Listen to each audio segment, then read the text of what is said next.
wahai fulan, seperti itulah yang dilakukan oleh orang tuaku dulu kepada orang tuanya, artinya kepada kakekku, ya.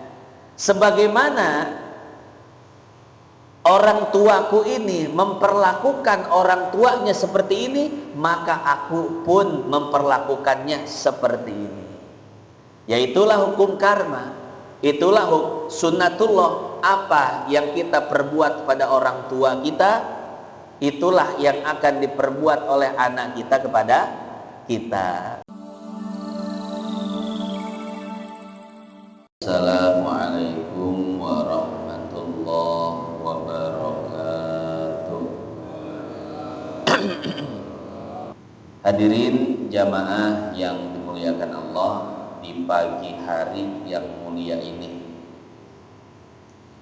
tiada kata yang pantas terucap dari mulut kita melainkan untayan puji serta syukur kita kepada Allah. Karena Allah masih memberikan kepada kita berbagai macam nikmatnya, terutama nikmat iman, nikmat Islam, serta nikmat sehat wal afiyat.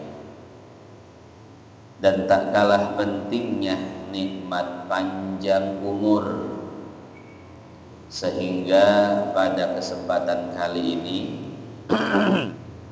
di tempat yang mulia ini kita masih dapat berkumpul untuk sama-sama melaksanakan salah satu kewajiban kita, yaitu menyambung tali silaturahim dan dalam rangka menuntut ilmu. Oleh karenanya, mari dengan penuh rasa syukur sama-sama kita ucapkan kalimat hamdalah, alhamdulillah. Salawat besertakan salam senantiasa kita limpahkan kepada junjungan semesta alam, baginda Nabi besar Muhammad sallallahu alaihi wasallam. Semoga tetap tercurah kepada para sahabatnya, para keluarganya, ahlul baitnya, dan mudah-mudahan sampai kepada kita selaku umatnya. Hadirin jamaah yang dimuliakan Allah, hari ini adalah hari Jumat, tanggal 22 Agustus tahun 2025. Itu tanggal Masehinya. Tanggal Hijriyahnya kira-kira sudah masuk tanggal berapa?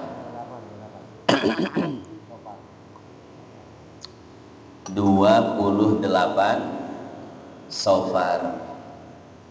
Artinya apa?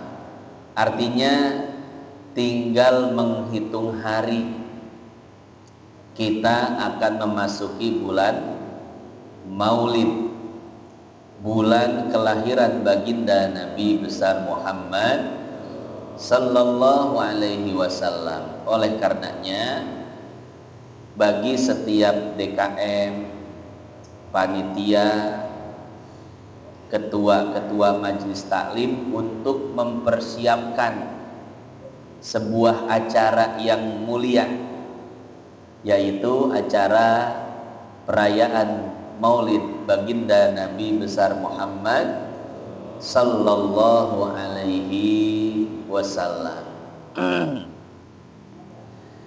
Hadirin jamaah yang dimuliakan Allah, namun pada kesempatan kali ini seperti biasa kita akan melanjutkan kajian pada kitab Syarhus Sudur yang dikarang oleh Imam Suyuti rahimahullah. Saya lanjutkan kajiannya. Bismillahirrahmanirrahim.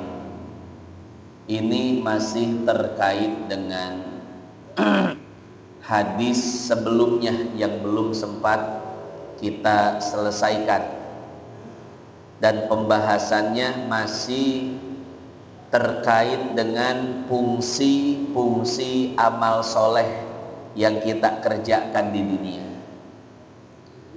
Rasul sallallahu alaihi wasallam melanjutkan, wa ra'aitu rajulan min ummati, aku melihat seseorang dari umatku, baina yadaihi zulmatun, di hadapannya ada kegelapan, wa khalfihi zulmatun, di belakangnya pun ada kegelapan, wa an yaminihi zulmatun, di sebelah kanannya ada kegelapan, wa an yasarihi zulmatun, dan di sebelah kirinya pun ada kegelapan, wa min fauqihi zulmatun, di atasnya ada kegelapan, wa min tahtihi, dan di arah bawahnya pun ada kegelapan. Jadi orang ini dikelilingi oleh kegelapan, depan, belakang, kiri, kanan, atas, bawah, semuanya gelap.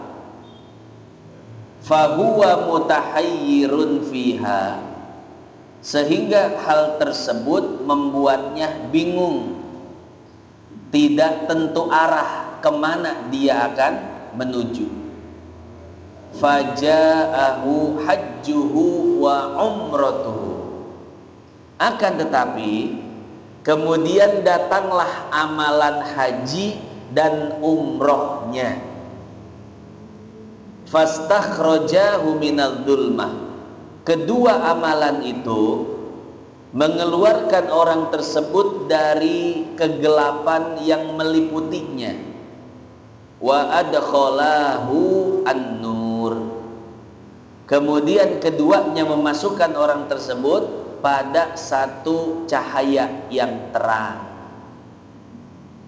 Titik sampai situ. Hadirin jamaah yang dimuliakan Allah, inilah fungsi amalan haji dan umroh, yaitu akan menerangi orang yang melaksanakannya di akhirat nanti, ya. Jadi memang di akhirat itu yang berlaku adalah amal soleh, terutama haji dan umroh, yang bisa menerangi seseorang dalam kegelapannya. Pak Ustadz, bagaimana kalau tidak mampu pergi haji dan umroh? Berarti akhiratnya gelap dong. Hadirin jamaah yang dimuliakan Allah, kalau tidak bisa pergi haji dan umroh, maka ada amalan alternatif. Apa amalan alternatifnya? Yaitu sholat subuh berjamaah, kemudian berzikir sampai terbit matahari, berlalu waktu 16 menit, kemudian melaksanakan sholat 2 rakaat. Maka amalan tersebut pahalanya sebanding dengan haji dan umroh.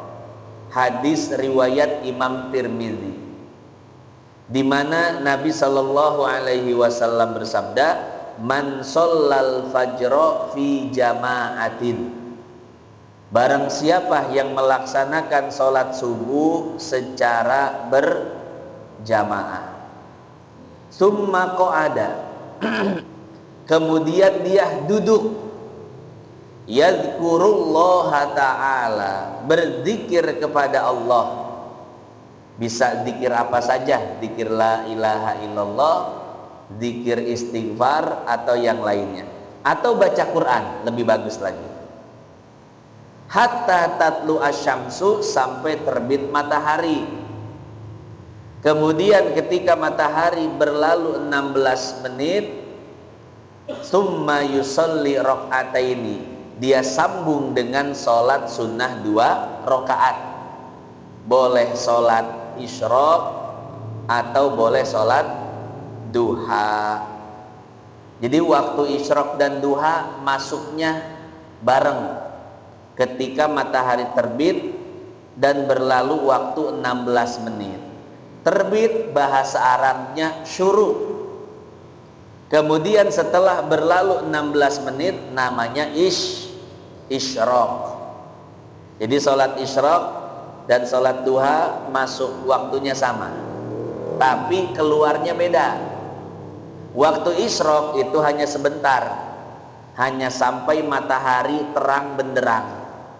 Sementara waktu duha berlanjut sampai zuhur. Selama belum tiba waktu zuhur, selama itu pula masih boleh sholat duha. Nah, ketika terbit matahari dan berlalu waktu 16 menit, dia sholat 2 rakaat. Entah itu sholat isyraq atau sholat duha, intinya sholat 2 rakaat. Apa kata Nabi? Faka'annama hajjan taman wa tamara umrotan tamatan. Sampai-sampai Nabi menyebut 3 kali taman. Maka seolah-olah dia telah melaksanakan haji dan umroh secara sempurna. Itu amalan alternatif untuk orang yang mungkin tidak bisa pergi haji dan tidak bisa pergi umroh. Dan mudah-mudahan amalan alternatif tersebut memiliki keutamaan yang sama seperti haji dan umroh yang tadi disebutkan. Ketika di akhirat dia merasa gelap gulita, maka amalan tersebut akan meneranginya dengan sebuah cahaya, ya. Nah, jadi seperti itu ya, hadirin jamaah yang dimuliakan Allah. Itu fungsi haji dan umroh, yaitu dapat mengeluarkan seseorang dari kegelapan menuju cahaya. Mungkin kalau sekarang belum kerasa, Pak, bagaimana rasanya berada dalam kegelapan. Ya tentu kita akan merasakan kesepian, sedih, tidak tahu arah, mungkin stres. Nah, dengan amalan haji dan umroh tersebut, maka Allah akan mengeluarkan kita dari keadaan-keadaan tersebut, ya. Sama dengan amal soleh. Sekarang itu amal soleh belum terasa manfaatnya karena kita masih hidup di dunia. Di dunia ini yang dibutuhkan adalah uang, harta, duit. Betul nggak, Pak? Jadi yang paling manfaat itu duit. Ya, di akhirat lain cerita. Di akhirat duit gak laku. Yauma la yanfa'u malun wala banun. Harta, anak, keturunan gak ada manfaatnya. Yang bermanfaat di sana hanya amal soleh.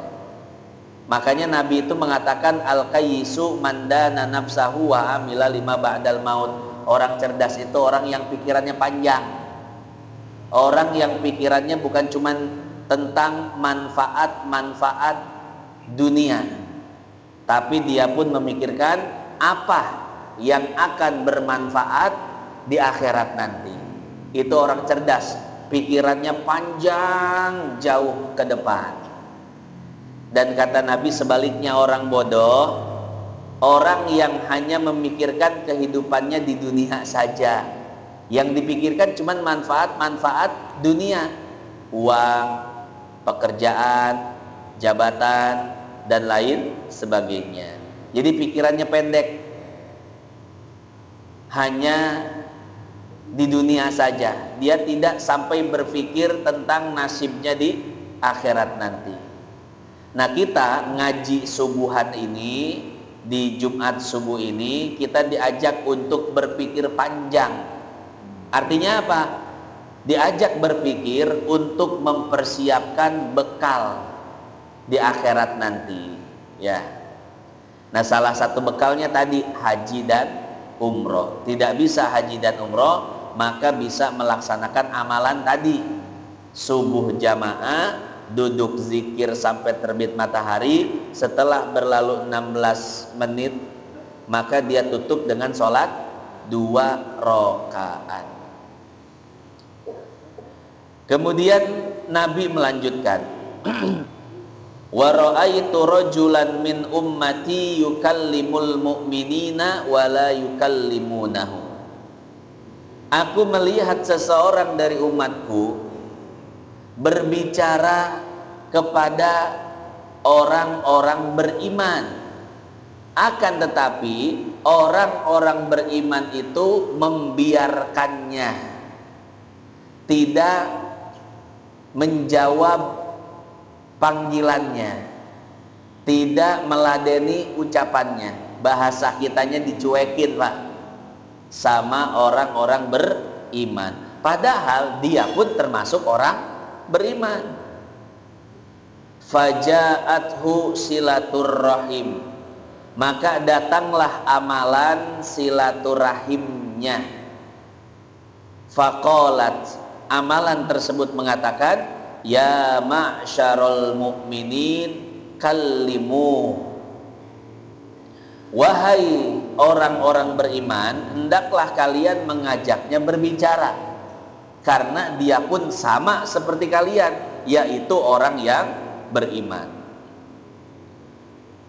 Fakallamu, sehingga orang-orang beriman pun mau mengajaknya berbicara. Jadi hadirin jamaah yang dimuliakan Allah, itulah fungsi amalan silaturahim. Jadi sebagaimana ketika di dunia kita menjaga silaturahim, maka di akhirat amalan silaturahim akan menjaga hubungan kita dengan orang-orang beriman, ya. Terutama silaturahim dengan keluarga, Pak. Jangan sampai putus, ya. Di dalam hadis riwayat Imam Abu Daud, ada 6 cara berbakti kepada orang tua yang telah meninggal dunia. Salah satunya adalah dengan menyambung tali silaturahim dengan saudara-saudara orang tua, paman, bibi, encing, uwa, dan lain sebagainya. Kenapa Nabi sampai-sampai menyebutkan salah satu amalan bakti kepada orang tua yang telah meninggal dunia adalah menyambung tali silaturahim dengan saudara-saudaranya? Karena tadi biasanya orang ketika orang tuanya meninggal dunia, maka dia akan putus tali silaturahim dengan saudara-saudara orang tuanya. Ketika orang tua kita masih hidup, biasanya sama orang tua kita diajak untuk silaturahim ke saudara-saudaranya, Pak, ya. Berarti bibi kita, mamang kita, uwa, dan lain sebagainya. Tapi ketika orang tua kita meninggal dunia, biasanya silaturahim kita dan bibi orang tua, bibi dan uwa-uwa kita itu terputus, ya. Nah, maka kata Nabi Shallallahu Alaihi Wasallam, barang siapa yang bisa menyambung tali silaturahim dengan saudara-saudara orang tuanya, maka itu semua tercatat sebagai bakti kepada kedua orang tua. Nah, jadi seperti itu, ya. Nah, ternyata ini menjadi amalan yang sangat bermanfaat di akhirat nanti. Silaturahim kita di dunia itu akan menjadi penyambung antara diri kita dan orang-orang beriman nanti di akhirat. Kemudian satu juga yang perlu kita sadari, bahwa hidup di dunia ini ada hukum karma, atau bahasa agamanya sunnatullah. Apa yang kita perbuat kepada orang lain, itulah yang akan diperbuat orang lain kepada kita. Jadi kalau kita selalu menyambung tali silaturahim dengan saudara-saudara tua kita, maka niscaya nanti kita punya saudara-saudara muda. Saudara-saudara muda kita pun akan menyambung silaturahim dengan kita. Tapi sebaliknya, kalau kita tidak mau bersilaturahim dengan saudara-saudara tua kita, nanti kita punya saudara-saudara muda pun tidak akan mau bersilaturahim dengan kita. Karena tadi rumus hidup di dunia, apa yang kita perbuat kepada orang lain, itulah yang akan orang lain perbuat kepada kita. Allah Subhanahu wa taala berfirman, "Wa tilkal ayyamu nudawiluha bainan nas." Jadi hari-hari itu terus berputar, waktu terus bergulir. Apa yang kita perbuat kepada orang-orang tua kita, itulah yang akan diperbuat oleh saudara-saudara muda kita kepada kita, ya. Nah, begitu pula kita selaku anak kepada orang tua. Kalau kita berbakti kepada kedua orang tua kita, maka niscaya satu saat nanti kita punya anak, anak kita pun akan berbakti kepada kita. Dan sebaliknya, kalau seandainya kita tidak berbakti kepada kedua orang tua kita, satu saat nanti kita pun punya anak tidak akan berbakti kepada kita. Di dalam kitab Al-Fawaid Al-Mukhtarah yang dikarang oleh Al-Habib Ali bin Hasan Baharun, ada kisah seorang anak yang menyeret orang tuanya dari lantai atas ke lantai bawah. Jadi rambutnya dijenggut, diseret dari lantai 2 ke lantai 1. Akhirnya ada orang yang menasehatinya, "Hei anak, jangan engkau berperilaku durhaka kepada orang tuamu." Lalu apa yang dikatakan si anak? Si anak mengatakan, "Wahai fulan, seperti itulah yang dilakukan oleh orang tuaku dulu kepada orang tuanya." Artinya kepada kakekku, ya. Sebagaimana orang tuaku ini memperlakukan orang tuanya seperti ini, maka aku pun memperlakukannya seperti ini. Yaitulah hukum karma, itulah sunnatullah. Apa yang kita perbuat pada orang tua kita, itulah yang akan diperbuat oleh anak kita kepada kita, ya. Itu kepada orang tua. Dan ternyata bukan cuma kepada orang tua, kepada mertua pun sama. Kalau kita perhatian kepada mertua kita, maka niscaya satu saat nanti kita punya menantu, menantu kita pun akan perhatian kepada kita. Menang minantu nu bager. Kenapa? Karena kita baik kepada mertua kita. Kita perhatian kepada mertua kita. Allah akan anugerahi kita menantu yang sama seperti kita, perhatian, baik, dan lain sebagainya. Tapi sebaliknya, kalau kita tidak mau mengalah kepada mertua kita, jeung mitoha pasea wae, jeung mitoha konflik wae, nggak mau ngalah sama mertua, lihat satu saat nanti kita akan memiliki menantu yang sama dengan kita, menantu yang tidak mau mengalah, menantu yang senangnya konflik dan bermusuhan dengan kita. Itulah hukum karma. Hati-hati ya Pak ya, akhlak kepada mertua jaga. Dalam kajian ibu-ibu, baik ibu-ibu muda atau yang tua, saya selalu menyampaikan ini, Bu, hati-hati. Buat ibu-ibu muda yang masih punya mertua, hati-hati. Jangan sampai bermusuhan dan konflik dengan mertua. Kenapa? Karena kalau bermusuhan dan konflik dengan mertua, satu saat nanti punya menantu akan punya menantu yang seneng konflik dengan kita. Ya, kan yang namanya pasangan muda, ibu-ibu muda yang ya mungkin baru-baru nikah lah gitu ya, atau baru-baru punya anak satu begitu, biasanya egoisnya tinggi. Bayangkan Pak, dalam satu atap ada dua ratu, satu orang tua kita, satu istri kita. Satu atap ada dua ratu, satu negara ada dua pemimpin. Kira-kira bagaimana? Biasanya perang terus Pak. Orang tua kita atau ibu kita merasa kita adalah anak dia, kita milik dia, dan istri kita merasa kita pun milik dia. Akhirnya berebutan kita tuh. Ya, berebutan kita. Ibu kita menganggap kita anak dia, betul emang ya. Dan istri kita menganggap kita suaminya, dia milik dia. Akhirnya Pak, rebutan kita. Rebutan ngurus rumah, rebutan segala macam biasanya. Maka saya selalu bilang kepada ibu-ibu, kepada para menantu, untuk mengalah kepada mertua. Ya.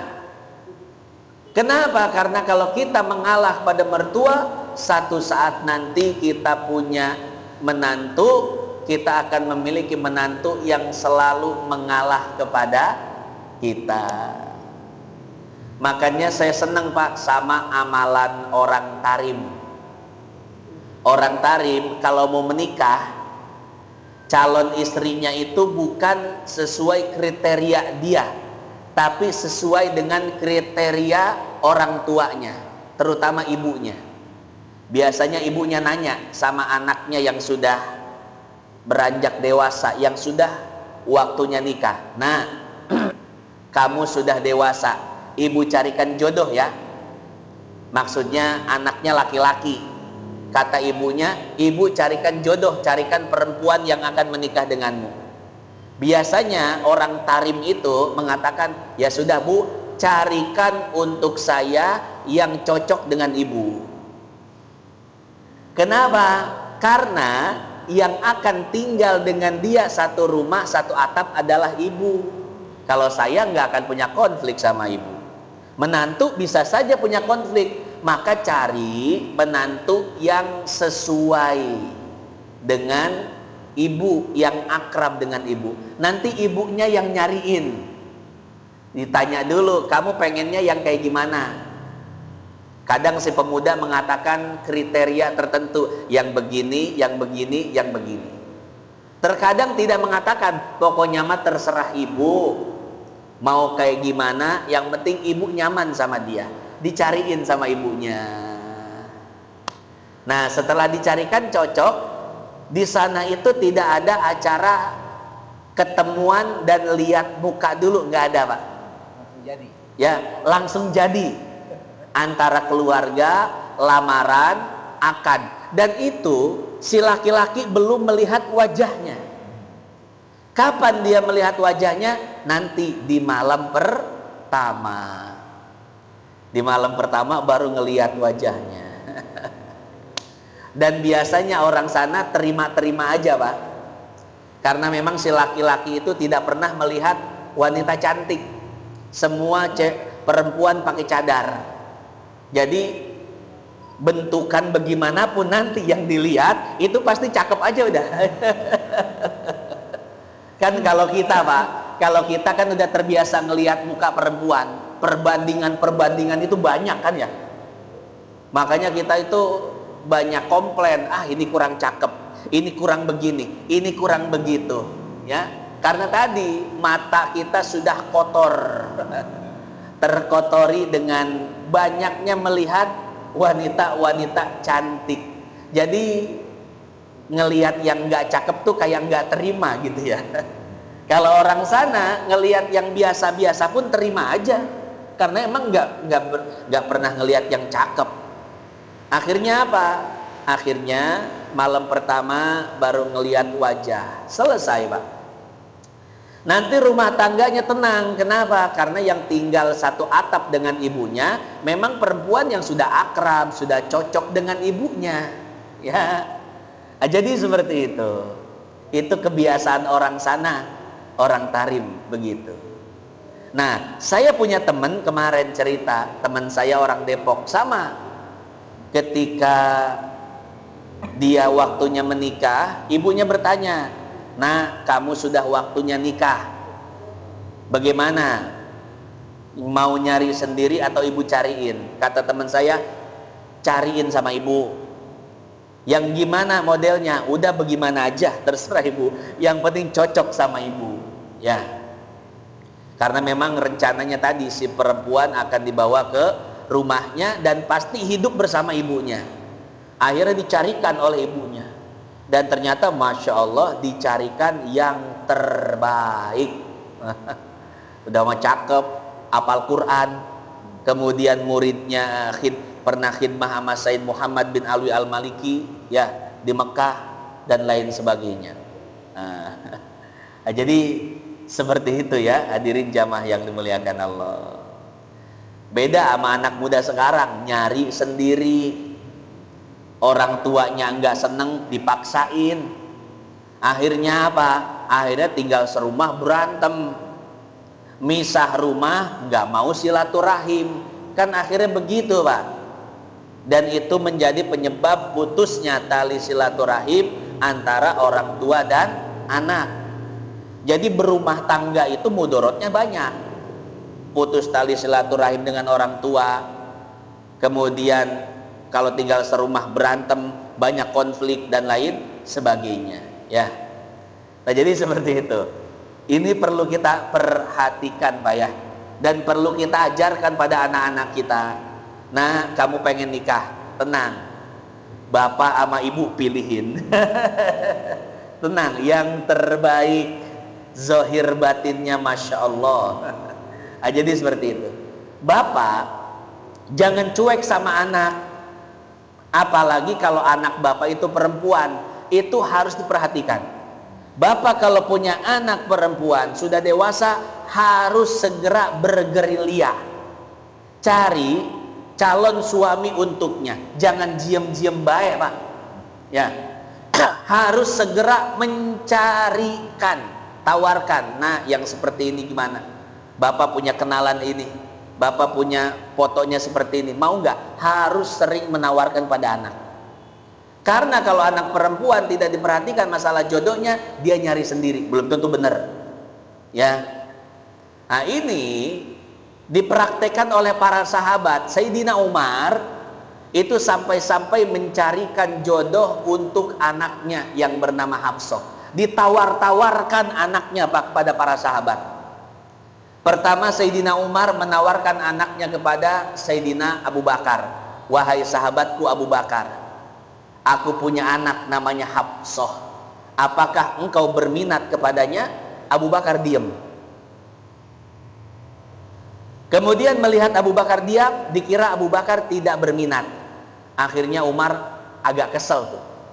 Kuaing tanya cicing wae.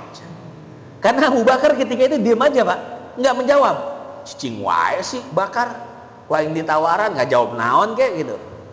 Akhirnya dia menawarkan kepada Sayyidina Utsman, "Sahabatku Utsman, aku punya anak perempuan bernama Hafsah. Bagaimana?" Ternyata Utsman pun sama seperti Abu Bakar, diam. Umar tambah kesel aja. Emang anak aing teu geulis apa? Cari cing wae sih ku aing ditawaran. Akhirnya apa? Akhirnya setelah itu ditawarkan pada Rasulullah. Sanajan era-era ge ka Rasul, tawarkeun weh cek Umar. Akhirnya apa? Diterima oleh Rasulullah sallallahu alaihi wasallam. Setelah Rasul menerima tawaran dari Umar dan menikah dengan Hafsah, maka Abu Bakar baru buka suara dan Utsman. Abu Bakar dan Utsman mengatakan pada Umar, "Wahai sahabatku Umar, mohon maaf kemarin itu engkau menawarkan pada kita diam, bukannya kita nggak mau, tapi kita pernah dengar Rasulullah menyebut-nyebut nama Hafsah. Artinya apa? Rasul suka kepada Hafsah. Artinya kalau engkau menawarkan pasti Rasul terima. Benar kan? Rasul nerima. Nah, aku dan Utsman tidak berani menerima. Kenapa? Takut Rasulullah Sallallahu Alaihi Wasallam ingin kepada Hafsah. Nah, jadi seperti itu, Pak. Artinya apa? Artinya di sini jadi contoh buat kita. Kita punya anak perempuan, maka harus kita carikan jodoh untuknya, ya. Dan nyarinya, ya, kalau mau ekstrim seperti Sayyidina Umar boleh langsung tawarin, mau nggak nikah sama anak saya? Boleh. Atau bapak bisalah diatur bahasa-bahasa yang ala Nusantara, ala Indonesia. Ketemu anak muda yang rajin ibadah, tanya, nah, atau dek, udah punya anak belum? Nanyanya udah punya anak, Pak. Udah punya anak belum? Kalau dia jawab udah punya anak, berarti dia udah punya istri, Pak. Ya. Nah, kalau dia jawab ya boro-boro, Pak, punya anak, nikah aja belum. Nah, ini nih. Ya, mau nikah enggak? Tanya dulu kerjanya apa, orang mana, di mana, ya. Kalau memang sudah kriteria Bapak, maka sampaikan pada anak. Nah, Bapak punya kenalan begini. Lihat, kalau perlu kasih lihat fotonya, Pak. Ya, minat enggak? Insya Allah orangnya soleh. Nah, jadi seperti itu, bapaknya yang harus gerak, bapaknya yang harus bergerilya. Entah anak bapak laki-laki atau perempuan, dan prioritasnya perempuan. Ya, itu bapaknya, orang tuanya harus segera carikan jodoh. Ya gitu. Kalau orang tua yang mencarikan jodoh, insya Allah setelah berumah tangga pun tali silaturahimnya tidak akan terputus. Karena kalau anak kita nyari jodoh sendiri nggak cocok sama kita, putus, Pak, tali silaturahim kita. Ya, titik sampai situ pembahasan kita pada kesempatan kali ini.